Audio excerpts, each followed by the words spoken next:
Working in Seven & I's case, I'm wondering how much of an extreme example of this is this of a name that is very much protected. I want to get your take. It's been classified, I don't know by who, as almost a strategic asset for Japan. How does that work? I mean, the only thing I can think of is, it falls into non-Japanese or foreigner or gaijin hands, and suddenly millions of Japanese have no place to go and pick up their breakfast. No, I think there's a lot of misunderstanding about that. In the US, if a foreigner tries to take over a US company, then the CFIUS is described as the Council on Foreign Investment in the United States is described as a black box. You just do not know why it makes a decision, but very often they use the fig leaf of national security. And obviously there are problems at the moment with Nippon Steel trying to buy US Steel.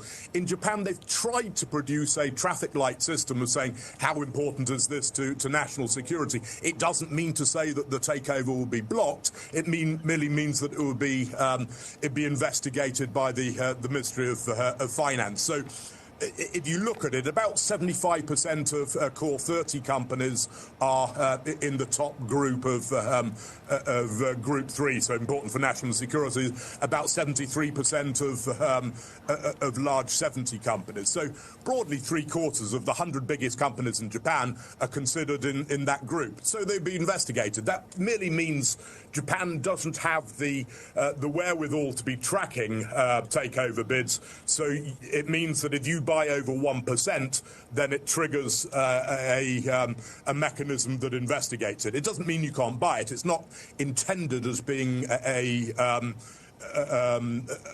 defense against takeover. Okay. Nick, help me figure this out.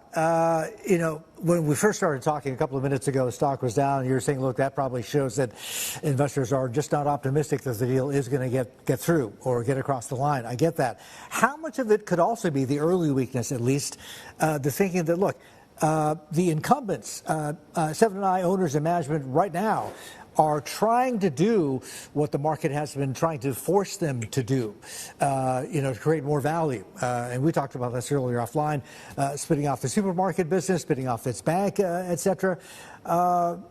Is that the pressure on the stock early on? Is that a weakness or is that a sign that the investors are not optimistic that they're going to be able to do it themselves, to do what the market otherwise wants?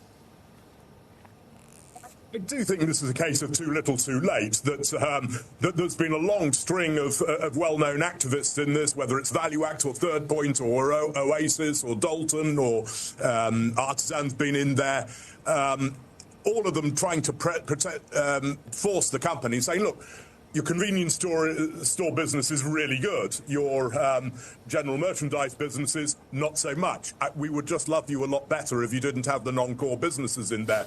And so now the company's saying, well, we'll split them off. And we'll sell part of them. And I think investors are saying, no, not part of them, the whole damn thing, out, put it out the door.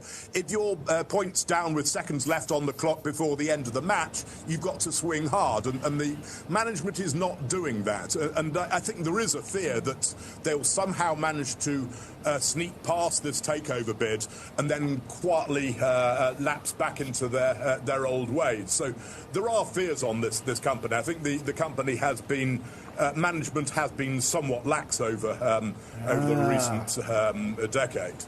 Okay.